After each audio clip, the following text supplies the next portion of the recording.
ಮಹಾರಾಜ, ನಾವು ನಿಮಗೆ ಸವಾಲನ್ನು ನೀಡುತ್ತಿದ್ದೇವೆ. ನಮ್ಮ ಜೊತೆ ಯುದ್ಧ ಮಾಡಿ. ನಾವು ನೋಡುತ್ತೇವೆ ನಮ್ಮ ಕತ್ತಿ ವರಸೆ ಮರೆತೋಗಿದ್ದೇವೇನೋ. ಬೇಡ ಮಹಾರಾಣಿ ತಿರುಮಲಾಂಬ, ನೀವು ಇರಲಿ ಬಿಡಿ. ಹಾ ಚಿಕ್ಕ ಮಹಾರಾಣಿ, ಮಹಾರಾಜ ಸರಿಯಾಗಿಯೇ ಹೇಳುತ್ತಿದ್ದಾರೆ. ನೀವು ಸುಮ್ಮನಿರಿ, ನಿಮಗೆ ಪೆಟ್ಟಾಗಬಹುದು. ನಮಗೆ ಏನೂ ಆಗುವುದಿಲ್ಲ. ನಾವು ಬಾಲ್ಯಕಾಲದಲ್ಲಿ ಕತ್ತಿ ವರಸೆಯ ಶಿಕ್ಷಣ ಪಡೆದಿದ್ದೇವೆ. ಅವಶ್ಯವಾಗಿ ಪಡೆದಿದ್ದೀರಿ ನೀವು. ನಮಗೆ ತಿಳಿದಿದೆ. ಆದರೆ ಈ ಸಮಯ ಹೋಗ್ಲಿ ಬಿಡಿ ಮಹಾರಾಣಿ ತಿರುಮಲಾಂಬ. ಮಹಾರಾಜ, ನಿರ್ಭೀಯ ಕ್ಷತ್ರಿಯರು ಯಾರಾಗಿರ್ತಾರೆ ಅಂದರೆ ಸವಾಲನ್ನು ಸ್ವೀಕರಿಸುವವರು. ಇದೇ ಕ್ಷತ್ರಿಯ ಧರ್ಮ. ನೀವು ನಿಮ್ಮ ಖಡ್ಗವನ್ನು ಎತ್ತಿಕೊಳ್ಳಿ. ಅವಶ್ಯವಾಗಿ ಬನ್ನಿ, ನಾವು ನಮ್ಮ ಕ್ಷತ್ರಿಯ ಧರ್ಮದ ನಿರ್ವಹಣೆ ಮಾಡುತ್ತೇವೆ. ಮಹಾರಾಣಿ ತಿರುಮಲಾಂಬ ದ್ವಂದ್ವ ಮಾಡಬೇಕು. ಕತ್ತಿ ವರಸೆ ಈರುಳ್ಳಿ ಕತ್ತರಿಸೋದಲ್ಲ. ಮಹಾರಾಜ, ನಮಗೆ ತಿಳಿದಿದೆ. ಆದರೆ ನಾವು ನಮ್ಮ ಪ್ರತಿಸ್ಪರ್ಧಿಯ ಆಹ್ವಾನ ಇದೇ ತರ ಮಾಡುತ್ತೇವೆ. ಹಾಗಾದರೆ ಸ್ವೀಕರಿಸಿ, ನಮ್ಮ ಸ್ವಾಗತವನ್ನು ಸ್ವೀಕರಿಸಿ. ಮಾಡಿ ದ್ವಂದ್ವ. ಮಹಾರಾಜ, ನೀವು ನಮ್ಮ ಪತಿ ಪರಮೇಶ್ವರ ಮಹಾರಾಜ. ನಾವು ನಿಮ್ಮ ಮೇಲೆ ಆಕ್ರಮಣ ಹೇಗೆ ಮಾಡುತ್ತೇವೆ? ನೀವು ನಮ್ಮ ಮೇಲೆ ಪ್ರಹಾರ ಮಾಡದಿದ್ದರೆ ನಮ್ಮ ಪ್ರತಿದ್ವಂದ್ವಿ ಹೇಗಾಗುವಿರಿ? ಮಹಾರಾಜ, ನಾವು ನಿಮ್ಮ ಮೇಲಲ್ಲ, ನಿಮ್ಮ ಖಡ್ಗದ ಮೇಲೆ ಆಕ್ರಮಣ ಮಾಡುತ್ತೇವೆ. ನೀವು ನಮ್ಮ ಖಡ್ಗದ ಮೇಲೆ ಆಕ್ರಮಣ ಮಾಡಲು ಹೇಳಿ. ಉಚಿತವಿದೆ.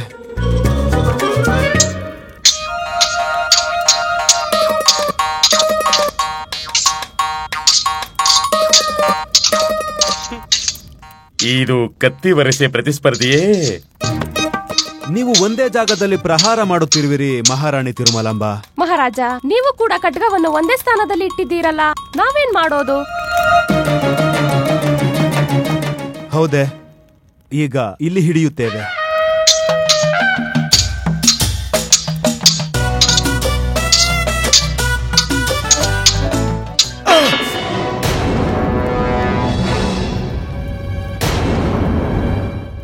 ಮಹಾರಾಜ, ತಮಗೇನು ಆಗಿಲ್ಲ ತಾನೆ?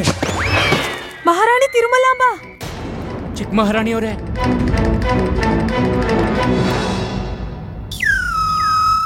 ನಿಧಾನ ನಿಧಾನ. ತುಂಬಾ ನೋವಾಗ್ತಿದ್ಯಾ ಮಹಾರಾಜ? ತುಂಬಾ ನೋವಾಗ್ತಿದೆ. ನಮ್ಮನ್ನು ಕ್ಷಮಿಸಿ ಮಹಾರಾಜ, ಇದು ನಮ್ಮದೇ ತಪ್ಪು. ನಾವು ಮಹಾರಾಣಿ ತಿರುಮಲಾಂಬರನ್ನು ತಡೆಯಬೇಕಿತ್ತು. ಕ್ಷಮಿಸಿ ಬಿಡಿ ಮಹಾರಾಜ, ಕ್ಷಮಿಸಿ ಬಿಡಿ.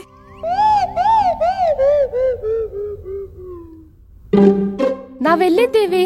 ನೀವು ಅರಮನೆಯಲ್ಲಿದ್ದೀರಿ. ಸ್ವಲ್ಪ ಸಮಯ ವಿಶ್ರಮ ಮಾಡಿ.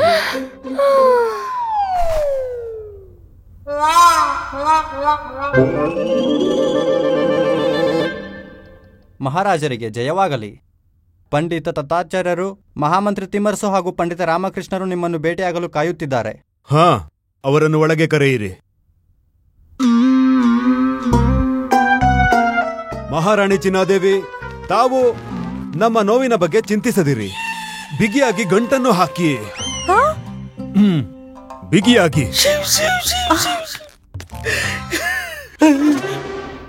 ಎಷ್ಟು ಮುದ್ದಾಗಿತ್ತು, ಎಷ್ಟು ಚಂದ ಕಾಣ್ತಿತ್ತು, ಪ್ರಿಯವಾಗಿತ್ತು. ಅದರ ಒಂದು ಸಂಕೇತದಿಂದ ಏನೇನೆಲ್ಲ ಆಗುತ್ತಿತ್ತು. ಇಂದದು ಪಟ್ಟಿಯೊಳಗೆ ಅವಿತುಕೊಂಡಿದೆ. ಶಾಂತಿ ಗುರುಜಿ, ಶಾಂತಿಯಿಂದಿರಿ ಗುರುಜಿ. ಹೇಗೆ ಶಾಂತವಾಗಿರಲಿ, ಎಷ್ಟು ತಾಳ್ಮೆಯಿಂದಿರಲಿ. ಪ್ರಭುಗಳ ಆಜ್ಞೆಯ ಸಂಕೇತ ಅದು. ಹೇ ಭಗವಂತ, ಇದೇನು ಮಾಡಿಬಿಟ್ಟೆ. ಬೆರಳನ್ನು ಕತ್ತರಿಸಬೇಕೆಂದಿದ್ದರೆ ನಮ್ಮದು ಕತ್ತರಿಸಬೇಕಿತ್ತು. ಮಹಾರಾಜರದೇಕೆ ಕತ್ತರಿಸಿದೆ?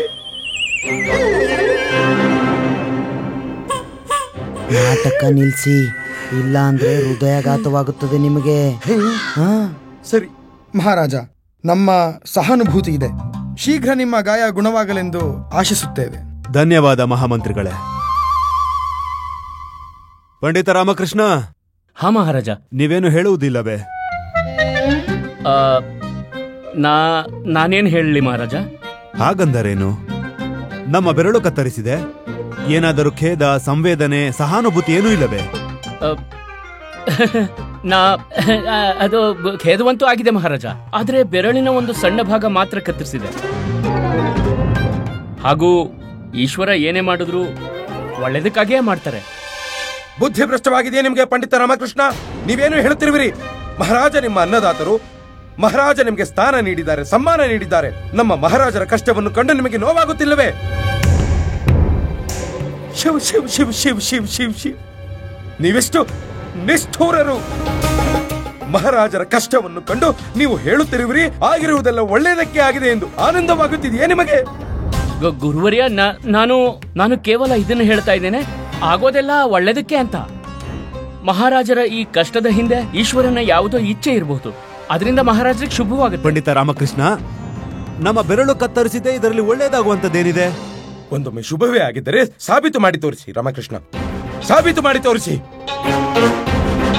ಮಹಾರಾಜ, ಈ ಪಂಡಿತ ರಾಮಕೃಷ್ಣರ ಉದ್ದಟತನವು ಬಹಳವಾಯಿತು. ನಿಮಗಾದ ಅಪಮಾನ ಅದು ನಮ್ಮ ಅಪಮಾನ ಮಹಾರಾಜ. ನಮಗಷ್ಟೇ ಅಲ್ಲ, ಸಂಪೂರ್ಣ ವಿಜಯನಗರಕ್ಕಾದ ಅಪಮಾನ. 3 ದಿನದಲ್ಲಿ ಸಾಬೀತು ಮಾಡಿ ತೋರಿಸಿ. ಭಗವಂತ ಮಾಡುವುದೆಲ್ಲ ಒಳ್ಳೆಯದಕ್ಕೆ ಎಂದು. ಅನ್ಯಥಾ ನೀವು ಗುರುವರ್ಯ, ನೀವು ಪಂಡಿತ ರಾಮಕೃಷ್ಣ, ಈ ಮಾತನ್ನು ಬಾಯಿ ತಪ್ಪಿ ಆಡಿದರೆ ನಮಗೆ ನೋವಾಗುತ್ತಿರಲಿಲ್ಲ. ಆದರೆ ಈ ಮಾತನ್ನು ನೀವು ಯೋಚಿಸಿಯೇ ಹೇಳಿದ್ದೀರಿ. ಈಗ ಇದನ್ನು ಸಾಬೀತುಪಡಿಸಿ. ಈಶ್ವರ ಏನೇ ಮಾಡಿದರೂ ಒಳ್ಳೆಯದಕ್ಕೆ ಎಂದು. ಇದಕ್ಕಾಗಿ ನಿಮ್ಮ ಬಳಿ ಕೇವಲ 3 ದಿನಗಳಿವೆ. ಇಲ್ಲದಿದ್ದರೆ ನಿಮ್ಮ ಬೆರಳನ್ನು ಕತ್ತರಿಸಲಾಗುವುದು. ಬಹಳ ಒಳ್ಳೆಯದು, ಒಳ್ಳೆಯ ನಿರ್ಧಾರ ಮಹಾರಾಜ. ಆದರೆ ಮಹಾರಾಜ, ಪಂಡಿತ ರಾಮಕೃಷ್ಣ, ಕೇವಲ 3 ದಿನ ಮಾತ್ರ.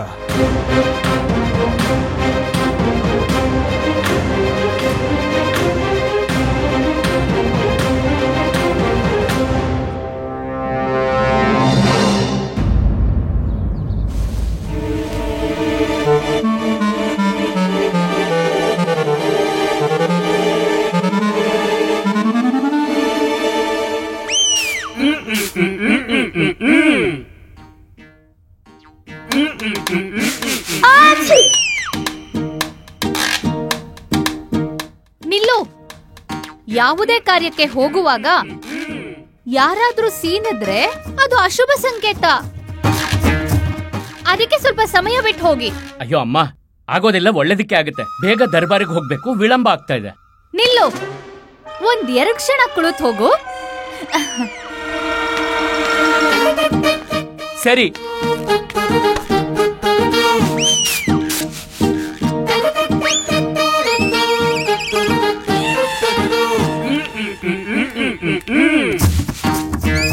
ಅರೆ, ಬೇಗ ದರ್ಬಾರಿಗೆ ಹೋಗ್ಬೇಕು, ಮೊದಲೇ ವಿಳಂಬ ಆಗ್ತಿದೆ.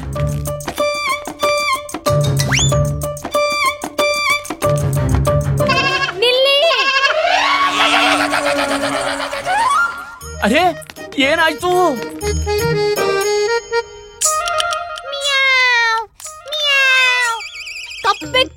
ಕಪ್ಪೆಕ್ಕು ಅಡ್ಡ ಬರೋದು ಅಪಶಕುನ. ಮುಗಿತಮ್ಮ? ಮತ್ತೆ ಹೇಳ್ತಾ ಇದ್ದೀನಿ, ಬಹಳ ಆಗೋಯ್ತು. ಅದು ಕಪ್ಪು ಬೆಕ್ಕಲ್ಲ, ಕಪ್ಪು ಮೇಕೆ ಮರಿ ಅದು. ಏನ್ ಮಲ್ಲಿ, ಬೆಕ್ಕು ಸಿಗ್ಲಿಲ್ಲ, ಅದಕ್ಕೆ ಕುಲಿ ಮಲ್ಲಿನ್ ಬಿಟ್ಟೆ ಲಾಮನ್ ಮುಂದೆ. ಹೌದಾ? ಈಗ ಅರ್ಥ ಆಯ್ತು. ಈ ನಾಟಕ ಎಲ್ಲ ನೀವು ಬೇಕಂತಾನೆ ಮಾಡ್ತಿದ್ದೀರಾ. ಹೇಳಿ ಹೇಳಿ, ಏನ್ ರಹಸ್ಯ? ಹೇಳಿ. ಅಮ್ಮ ಹೇಳ್ತಿದ್ರು, ಜಾತ್ರೆಯ ಅಂಗವಾಗಿ ದುರ್ಗಾ ಮಾತೆಯ ಮಂದಿರದ ಹೊರಗೆ ಒಂದು ವಿಶಾಲ ಮೇಳ ನಡೀತಿದೆ, ಇವ್ರಲ್ಲಿಗೆ ಹೋಗ್ಬೇಕಂತೆ. ಹಾಗೆ ನಾವು ಬಳೆ ಕೊಂಡ್ಕೋಬೇಕು, ಬಣ್ಣದ್ದು. ಹೋ, ಬಣ್ಣದ ಬಳೆಗಳ ಆಸೆ ಇರೋ ಮಹೋದಯಿ, ಮೇಳಕ್ ಹೋಗ್ಬೇಕಂದ್ರೆ ನನ್ ಸಮಯ ವ್ಯರ್ಥ ಮಾಡೋ ಅವಶ್ಯಕತೆ ಏನಿದೆ? ನಾನ್ ಬೆರಳು ಬಗ್ಗೆ ಚಿಂತಿಸ್ತಿದ್ರೆ ನೀವು ಮೇಳಕ್ ಹೋಗ್ಬೇಕಾ? ನಾನು ಹೋಗಕ್ ಬಿಡು. ಅರೆ, ಮಹಾರಾಜರು ಕೂಡ ಆ ಮೇಳಕ್ಕೆ ಬರ್ತಿದ್ದಾರೆ ತಿಳಿತಾ? ಅಲ್ಲಿಗೆ ಬಂದು ಅವ್ರ ಹತ್ರ ಕ್ಷಮೆ ಕೇಳ್ಬಿಡಿ, ಇದು ಒಳ್ಳೆ ಅವಕಾಶ. ಇಲ್ದಿದ್ರೆ ನಿಮ್ ಬೆರಳು ತುಂಡು ಮಾಡ್ತಾರೆ. ಓಹೋ, ಹಾಗಾದ್ರೆ ಎಲ್ಲಾ ವಿಷಯಗಳು ನಿಮ್ಗಾಗ್ಲೇ ಗೊತ್ತಿದೆ. ಅದನ್ನೇ ಯೋಚಿಸ್ತಿದ್ದೆ, ನನ್ನನ್ನ ಮೇಳಕ್ ಕರ್ಕೊಂಡು ಹೋಗೋಕೆ ಯಾಕಿಷ್ಟು ಬಲವಂತ ಮಾಡ್ತಿದ್ದೀರಾ ಅಂತ. ಹಾ, ಮೇಳಕ್ ಬಂದು ಎತ್ಕೊಳ್ಳಿ. ಅರೆ, ಮೇಳದಲ್ಲಿ ಏನ್ ಎತ್ಲಿ? ನಿಮ್ ಕೈ ಎತ್ಕೊಳ್ಳಿ, ಅವ್ರ ಹತ್ರ ಕ್ಷಮೆ ಕೇಳಿ. ನಾನ್ ಯಾಕೆ ಕ್ಷಮೆ ಕೇಳಿ? ನಾನ್ ಯಾವ ತಪ್ಪು ಮಾಡಿಲ್ಲ. ತಪ್ಪು ಮಾಡಿಲ್ವಾ? ಮಹಾರಾಜರು ಬೆರಳು ತುಂಡಾಗಿದ್ದಕ್ಕೆ ನೀನ್ ಹೇಳ್ತೀಯ ಒಳ್ಳೇದಾಯ್ತು ಅಂತ. ಅದು ಮಹಾರಾಜರ ದೊಡ್ಡತನ. ಅವ್ರು ಕೇವಲ ನಿನ್ ಬೆರಳು ಕತ್ತರಿಸೋ ಆದೇಶ ನೀಡಿದ್ದಾರೆ, ಇಲ್ದಿದ್ರೆ ಕತ್ತನ್ನೇ ಕತ್ತರಿಸ್ತಿದ್ರು. ಮಹಾರಾಜರಲ್ಲೂ ಕತ್ತರಿಸಲೂಬಹುದು. ನಂಗೇನಾದ್ರೂ ಗಾಯ ಆದ್ಲೆ ಆಗ ಯಾರಾದ್ರೂ ಒಳ್ಳೇದಾಯ್ತು ಅಂದ್ಲೆ ಅವಳಿಗಂತೂ ನಾನು ಗಂಟೆಯಿಂದ ಹೊಲ್ದಿ ತಲೆ ಹೊಲ್ದಾಕ್ತೀನಿ. ಅಮ್ಮ, ನಾನು ಆ ರೀತಿ ಹೇಳಲಿಲ್ಲ ಅದು ಒಳ್ಳೇದಾಯ್ತು ಅಂತ. ನಾನು ಕೇವಲ ಇಷ್ಟನ್ನ ಹೇಳ್ದೆ, ಈಶ್ವರ ಏನೇ ಮಾಡಿದ್ರು ಒಳ್ಳೇದಕ್ಕೆ ಮಾಡ್ತಾರೆ ಅಂತ. ಹಾಗೇಳೋ ಅವಶ್ಯಕತೆ ಏನಿತ್ತು? ಬಾಯಿಗೆ ಬಂದಿದ್ದೆ ಮಾತಾಡ್ತೀಯಾ? ಸುಮ್ನಿರಕ್ಕಾಗಲ್ವಾ? ನೀನಂತೂ ಮೌನವ್ರತ ಧಾರಣೆ ಮಾಡಿದ್ಯಾ, ನಾನು ಹಾಗೆ ಇರ್ಬೇಕಾ?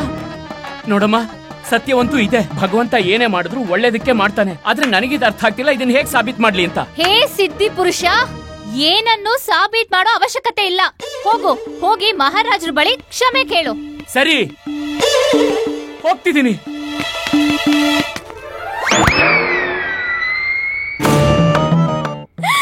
ಭಗವಂತ ಏನೇ ಮಾಡಿದ್ರು ಒಳ್ಳೇದಕ್ಕೆ ಮಾಡ್ತಾನೆ.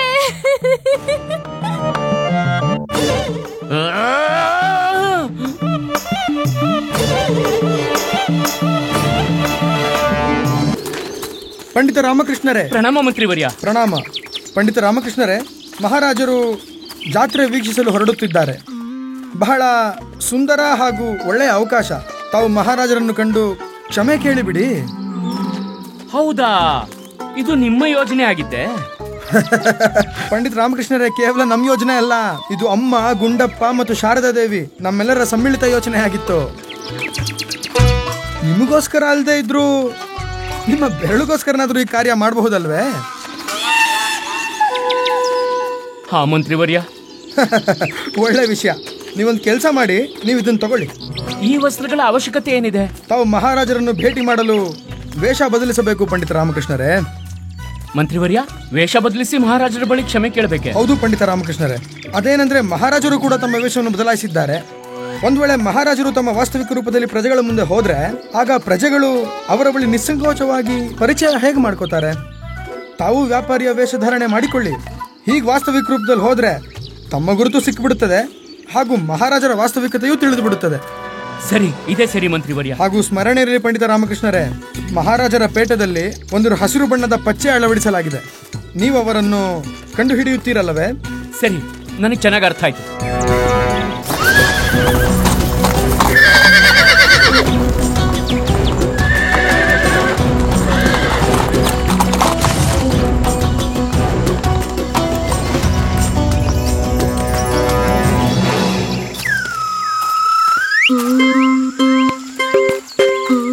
ಗುರುವರ್ಯ, ಈ ಮಹಿಳೆಯರು ನಿಮ್ಮನ್ನೇ ನೋಡಲು ಬರುತ್ತಿದ್ದಾರೆ. ಇಲ್ಲ ಮಹಾರಾಜ, ನಾವಂತೂ ಮಹಾರಾಜ.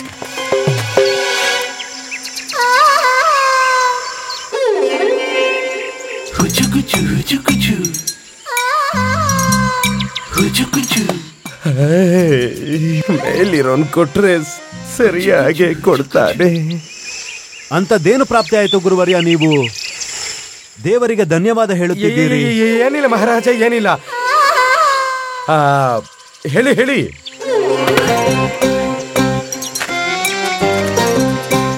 ಹಾ ಹೇಳಿ. ನಾವಿದ್ದೀವಿ.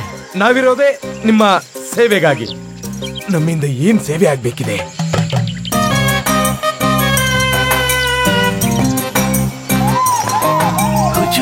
ಪ್ರಣಾಮ ಮಹಾರಾಜ. ಧಣಿಮಣಿ. ಪ್ರಣಾಮ ಗುರುಜಿ. ಗುರುಜಿ, ನಿಮ್ ಸೇವೆ ಮಾಡೋಕಂತಾನೆ ನಾವಿಲ್ಲಿ ಉಪಸ್ಥಿತರಾಗಿದ್ದೇವೆ. ನೀವೇ ಹೇಳಿದ್ರಲ್ವಾ, ವೇಷ ಬದಲಿಸಿ ಬನ್ನಿ, ಯಾರಿಗೂ ಗುರುತು ಸಿಗ್ಬಾರ್ದು ಅಂತ. ಅದಕ್ಕೆ ನಾವು ಈ ರೂಪಧಾರಣೆ ಮಾಡಿದ್ದೇವೆ. ಅರೇ ಮೂರ್ಖರೇ, ವೇಷ ಬದಲಿಸಲು ಹೇಳಿದ್ದೆ, ಈ ವೇಷ ಹಾಕಲು ಹೇಳಿರಲಿಲ್ಲ. ಇದೊಂದೇ ವೇಷವಿತ್ತೆ, ಬೇರೆ ವೇಷವೇ ಇರಲಿಲ್ವೇ? ಗುರುಜಿ, ನಾವು ಗುರುಮಾತೆಯನ್ನ ಕೇಳಿದ್ವು, ವಿನಂತಿಸಿದ್ವು. ಅವರು ತಮ್ಮ ಹಳೆಯ ವಸ್ತ್ರವನ್ನು ನಮ್ಗೆ ನೀಡಿದರು. ಬೇರೆ ಯಾವ ಆಯ್ಕೆಯೂ ಇರಲಿಲ್ಲ. ನಾವು ಯೋಚಿಸಿದ್ವಿ ಇದನ್ನೇ ಧಾರಣೆ ಮಾಡೋಣ ಅಂತ. ನಿಮ್ಮ ಹತ್ರ ಬೇರೆ ವಸ್ತ್ರಗಳಿದ್ರೆ ಹೇಳಿ, ಅದನ್ನ ಧರಿಸ್ತೀವಿ. ಬೇಡ ಬೇಡ, ನೀವಿಬ್ಬರು ಈ ರೂಪದಲ್ಲಿ ಉತ್ತಮವಾಗಿದ್ದೀರಿ. ವಿಳಂಬವಾಗುತ್ತಿದೆ, ನಡೆಯಿರಿ ಗುರುವರ್ಯ. ಮಹಾರಾಜ, ತಾವು ಚಿಂತಿಸದಿರಿ, ಯಾವ ಸಮಸ್ಯೆಯೂ ಇಲ್ಲ. ನಾವಿದ್ದೇವಲ್ಲ. ನಮಗೆ ಅಲ್ಲಿಗೆ ತಲುಪಲು ಒಂದು ಚಿಕ್ಕ ಮಾರ್ಗವಿದೆ. ಆ ಮಾರ್ಗದಿಂದ ಹೋದರೆ ನಾವಲ್ಲಿ ಶೀಘ್ರ ತಲುಪುತ್ತೇವೆ. ಸಮಯವೂ ಕೂಡ ಉಳಿಯುತ್ತದೆ. ಚಿಕ್ಕ ಮಾರ್ಗ? ಹಾ ಮಹಾರಾಜ. ಒಂದು ಕ್ಷಣ ಇರಿ ಮಹಾರಾಜ. ಈ ಗರಿಯನ್ನು ನಿಮ್ಮ ಪೇಟಕ್ಕೆ ಅಳವಡಿಸಿಕೊಳ್ಳಿ. ಮಹಾರಾಜ, ಇದು ಒಂದು ಪಕ್ಷಿಯ ಗರಿ. ಇದನ್ನು ಅಳವಡಿಸೋದ್ರಿಂದ ನಾವು ಸ್ಥಳೀಯ ವ್ಯಕ್ತಿಗಳಂತೆ ಕಾಣುವುದಿಲ್ಲ. ಹೇಗೆ ಕಾಣುತ್ತೇವೆಂದರೆ ನಾವು ದೂರದ ದೇಶದಿಂದ ಬಂದ ವ್ಯಾಪಾರಿಗಳನ್ನು. ಗುರುವರ್ಯ, ನಾವು ವೇಷ ಬದಲಾಯಿಸಲಾಗಿದೆ, ಇದರ ಅವಶ್ಯಕತೆ ಏನಿದೆ? ಅಳವಡಿಸಿಕೊಳ್ಳಿ ಮಹಾರಾಜ, ಇದರಿಂದ ನಿಮಗೆ ಹೆಚ್ಚಿನ ಸಹಾಯವಾಗುವುದು. ಉಚಿತವಿದೆ. ಬನ್ನಿ ಮಹಾರಾಜ. ನಡಿದಣಿ, ಗುರುಜಿ ಹಿಂದೆ ಹಿಂದೆ ಹೋಗೋಣ.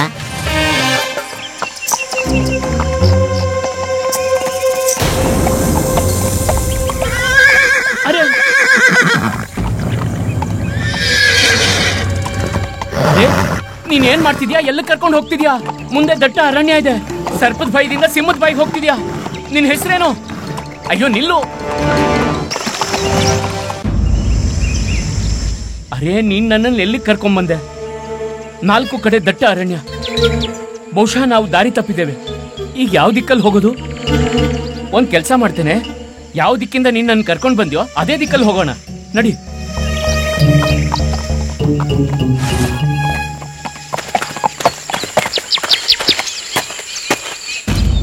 ಏನಾಯ್ತು ಗುರುವರ್ಯ? ಮಹಾರಾಜ, ಈ ವರ್ಷ ವಿಜಯನಗರದಲ್ಲಿ ಮಳೆ ಅಧಿಕವಾಗಿದೆ. ಇಲ್ಲಿ ನೋಡಿ ಎಷ್ಟು ಹೊಸ ವೃಕ್ಷಗಳು ಉತ್ಪನ್ನವಾಗಿವೆ. ಮಾರ್ಗದ ಬಗ್ಗೆ ಸ್ವಲ್ಪ ಸಂದೇಹ ಉಂಟಾಗುತ್ತಿದೆ. ಸಂದೇಹವೇ?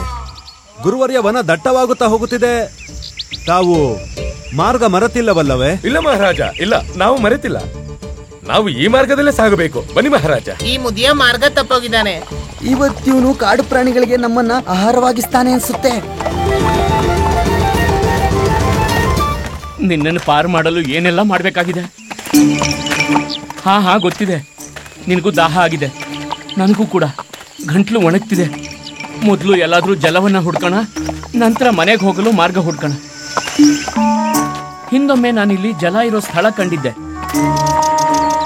ಹಾ, ಆ ಕಡೆ ಕಂಡಿದ್ದೆ. ನಡಿ, ಆ ಕಡೆ ಹೋಗೋಣ. ಬಾ ಬೇಗ ಬಾ. ಒಂದು ಕ್ಷಣ ಮಹಾರಾಜ, ಒಂದು ಕ್ಷಣ. ಮಹಾರಾಜ, ನಮಗೆ ಹೇಗೆ ಅನಿಸುತ್ತಿದೆ ಅಂದ್ರೆ ನಾವು ಈ ಮಾರ್ಗದಲ್ಲಿ ಸಾಗಬೇಕು. ಈ ದಿಕ್ಕಲ್ಲೇ?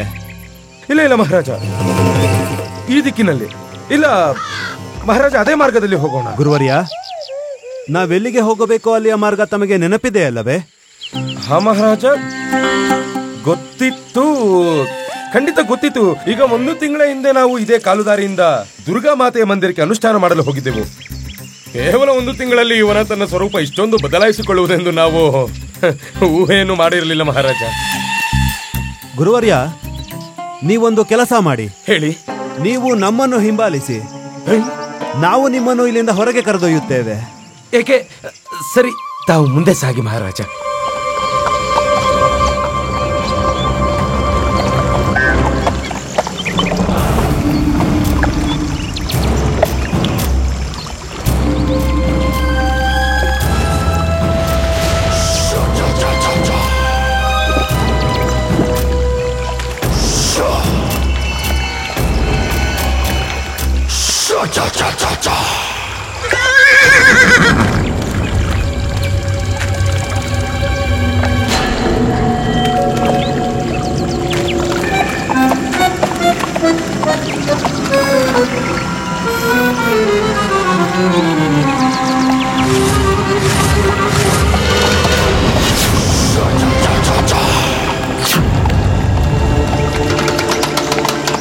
ಬಾ.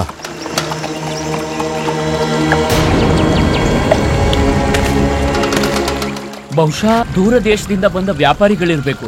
ಜೊತೆಯಲ್ಲಿ ಸ್ತ್ರೀಯರು ಇದ್ದಾರೆ. ಇವರಿಂದ ಭಯಭೀತವಾಗುವ ಅವಶ್ಯಕತೆ ಇಲ್ಲ. ಮಹಾರಾಜ, ನಾವು ನಿಮಗೆ ಏನು ಹೇಳ ಬಯಸೋದು?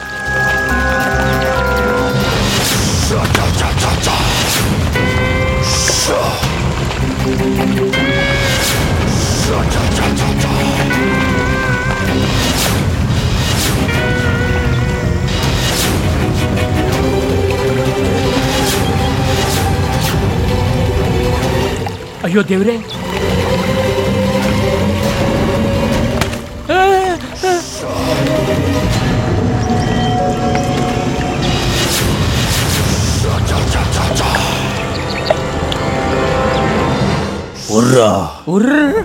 ರಾಮಕೃಷ್ಣ. ಮಹಾರಾಜ, ಇರಿ, ನೀವೇನು ಮಾಡುತ್ತೀರಿ? ಖಡ್ಗ ಕುದುರೆ ಹತ್ತಿರ ಇದೆ. ಬೇಡ ಮಹಾರಾಜ, ವ್ಯರ್ಥ ಸಾಹಸ ಮಾಡಬೇಡಿ. ನಮ್ಮೆಲ್ಲರಿಗೂ ಅದು ಘಾತವಾಗಬಹುದು. ಗುರುಜಿ, ವಿಚಿತ್ರ ಪ್ರಾಣಿಗಳು ಯಾರು? ಇವರು ಏನನ್ನ ಬಯಸ್ತಿದ್ದಾರೆ ಗುರುಜಿ? ನಮಗೇನು ಗೊತ್ತು ಮೂರ್ಖರೇ? ಅವರನ್ನೇ ಕೇಳಿ ತಿಳಿದುಕೊಂಡು ನಮಗೂ ಹೇಳಿ.